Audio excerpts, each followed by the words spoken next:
নমস্কার বন্ধুরা, আমার ভিন্ন স্বাদ চ্যানেলে আপনাদের সবাইকে স্বাগত। আশা করি আপনারা সবাই খুব ভালো আছেন। আজ আমি সবার পছন্দের হরিয়ালি কাবাবের রেসিপি নিয়ে এসেছি, যেটার নাম শুনলে সবারই জিভে জল চলে আসে। চলুন ঘরোয়া পদ্ধতিতে কিভাবে রেস্টুরেন্টের মতো হরিয়ালি কাবাব বানিয়ে নেওয়া যায় সেটাই আজ দেখাবো।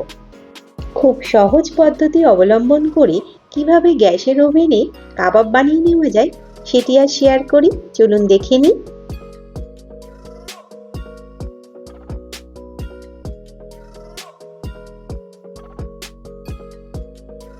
কাবাবের জন্য সবসময় চিকেন ব্রেস্টের মাংস নেওয়াই সব থেকে ভালো, তাহলে এটা জুসি এবং সফটও হয়। আমি এখানে 300 গ্রামের মতো চিকেনের টুকরো নিয়ে নিয়েছি, যেটা আমি আগে থেকে ধুয়ে পরিষ্কার করে জল ঝরিয়ে রেখেছিলাম। এবারে ম্যারিনেশনের জন্য একটা পেস্ট তৈরি করতে হবে। তার জন্য আমার লাগবে হাফ কাপ ধনেপাতা, হাফ কাপ পুদিনা পাতা, 2 ইঞ্চি আদা কুচি, 6 থেকে 7টি রসুনের কোয়া আর 4 থেকে 5টি কাঁচা লঙ্কা। এগুলোর আমি একটা স্মুথ পেস্ট তৈরি করে নেব। এবার চিকেনটাকে ম্যারিনেশনের পালা। প্রথমেই আমি একটু হাফ পাতিলেবুর রস চিকেনের মধ্যে দিয়ে দিলাম। এবারে যে মশলাটা তৈরি করে রেখেছিলাম স্মুথ পেস্টটা, সেটাও অ্যাড করে দিলাম। এরপরে এক এক করে অ্যাড করব 1 কাপ জল ঝরানো টক দই, যেটা আমি আগে থেকে জল ঝরিয়ে রেখেছিলাম। দিয়ে দেব 1 চামচ জিরা পাউডার, 1 চামচ ধনিয়া পাউডার, 1 চামচ গরম মশলা পাউডার, হাফ চামচ চিনি, 1 চামচ নুন আর হাফ জায়ফলকে আমি এখানে গ্রেট করে নিয়েছি। আর দিয়ে দেব 1 চামচ বিরিয়ানি মশলা আর 1 চামচ ঘি আর হাফ কাপের মতো ফ্রেশ ক্রিম। এখানে যদি আপনাদের ফ্রেশ ক্রিম না থাকে তাহলে কিন্তু আপনারা 1 কাপ দুধও এখানে অ্যাড করতে পারেন। এরপর সমস্ত উপকরণগুলো হাতের সাহায্যে ভালো করে মিশিয়ে নেব।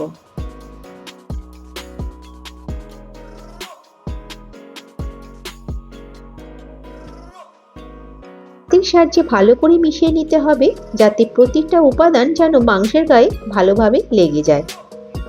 এখন আমার ম্যারিনেশন করা কমপ্লিট। এটাকে ঢাকা দিয়ে মিনিমাম 7 থেকে 8 ঘন্টার জন্য আমি রেখে দেব। চাইলে আপনারা এটাকে ফ্রিজেও রাখতে পারেন।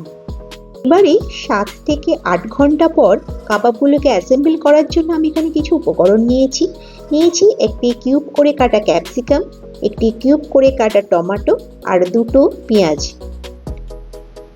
আর নিয়েছি কিছু স্কিউয়ার্স। এবারে আমি ঠিক এখানে যেরকম ভাবে দেখিয়েছি অ্যাসেম্বল করা, ঠিক সেইভাবে কিন্তু কাবাবগুলোকে অ্যাসেম্বল করে নিতে হবে।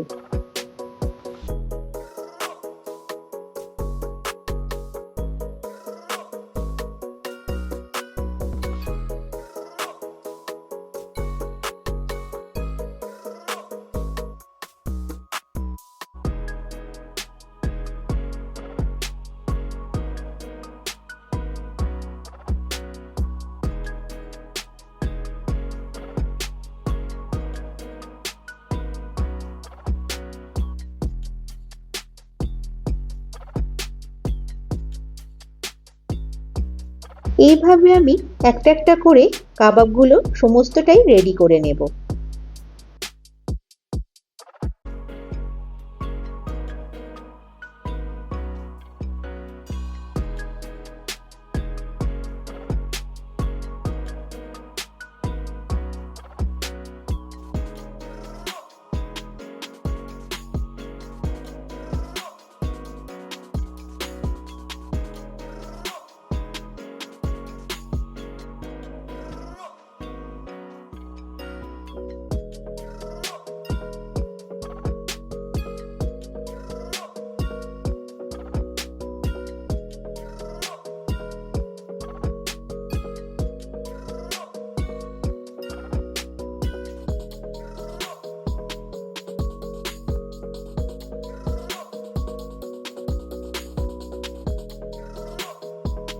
কিছুটা কাবাব আমার এখানে রেডি করা হয়ে গেছে।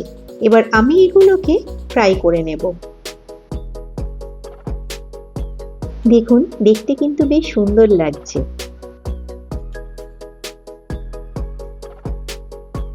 প্রথমে আমি গ্যাসের ওভেনে একটি ফ্রাইং প্যান নিয়ে নিলাম। এবার একটি ব্রাশের সাহায্যে হালকা করে আমি একটু ঘি ব্রাশ করে নিলাম। ঘি ব্রাশ করা হয়ে গেলে আমি এক এক করে কাবাবের স্টিকগুলো আমি প্যানের মধ্যে দিয়ে দেব। এই সময় গ্যাসের ফ্লেমটা অবশ্যই মিডিয়ামে রাখবেন।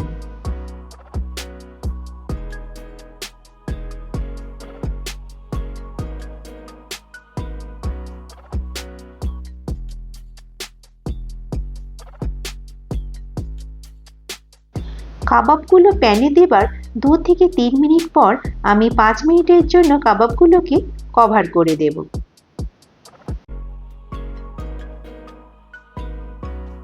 5 মিনিট পর ঢাকা খুলে কাবাবগুলোকে আমি উল্টে পাল্টে দেব।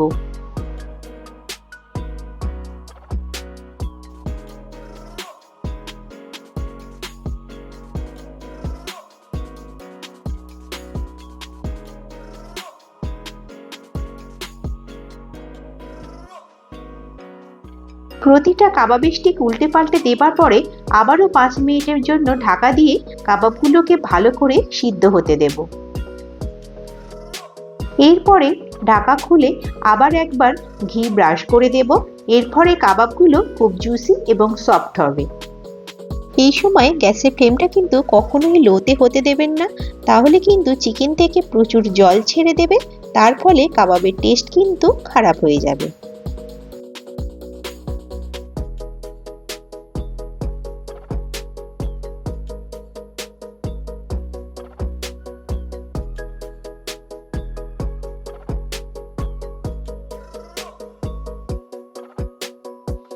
কাবাবের স্টিকগুলো কিন্তু আমার এখানে খুব ভালোভাবে সিদ্ধ হয়ে গেছে।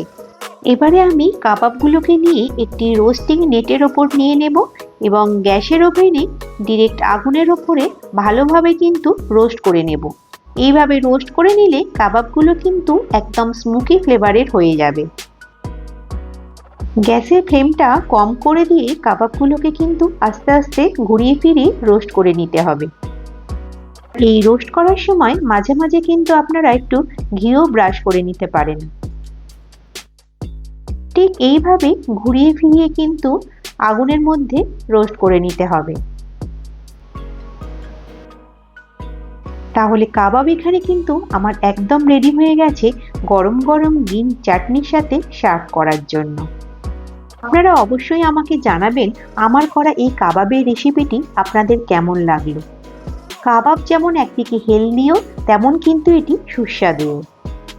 আমার করা রেসিপিগুলো যদি আপনাদের ভালো লেগে থাকে তাহলে আমার চ্যানেলটি একটি সাবস্ক্রাইব করে দেবেন, একটি লাইক দিয়ে দেবেন। ভালো থাকবেন, সুস্থ থাকবেন। ধন্যবাদ।